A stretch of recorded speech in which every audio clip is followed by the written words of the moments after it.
अख्खं आयुष्य आपण ज्या परफेक्ट मुमेंटची वाट बघण्यात घालतो ना मित्रांनो, तो परफेक्ट मुमेंट कधीच येत नसतो. म्हणजे आज रस्त्यावरून जाताना मी एक दृश्य पाहिलं आणि डोक्यात एक विचारांचं वेगळंच चक्र सुरू झालं. म्हणजे काय, एक माणूस सायकलच्या पाठीमागे त्याच्या छोट्या 2-3 वर्षाच्या पोराला झोपवून मागं फुगं लावून चालला होता आणि गाडीवरून जाता जाता अचानक त्याचा एक फुगा खाली पडला. म्हटलं द्यावं त्या बिचाऱ्याला उचलून. मी पण गाडी थांबवली आणि तो फुगा उचलला, त्याच्या हातात दिला आणि त्याने एक छोटीशी स्माइल देऊन मला थँक्यू म्हटलं.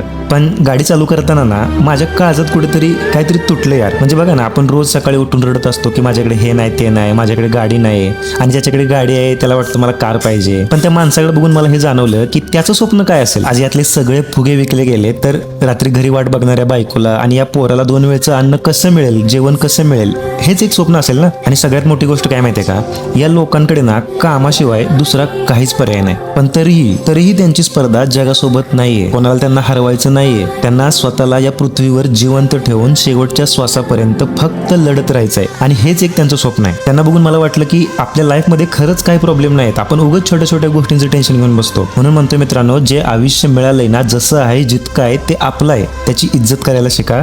खूप छोटं आयुष्य आहे, कधी संपेल काहीच सांगता येत नाही. आणि जे हातात आहे ना त्यात खुश राहायला शिका. आज आजूबाजूला बघा, आपण ज्या आयुष्याला कंटाळलोय ना ते जगणं सुद्धा कोणाचं तरी एकाचं स्वप्न आहे. जाऊ दे, माझं हे सांगणं होतं. आज जरा मन मोकळं करावंसं वाटलं तुमच्या समोर. बघा, तुमचे काय विचार आहेत यावर मला कमेंटमध्ये नक्की सांगा आणि स्वतःची इज्जत करा मित्रांनो. काळजी घ्या. बाकी पॉझिटिव्ह राहा, मस्त राहा, खुश राहा.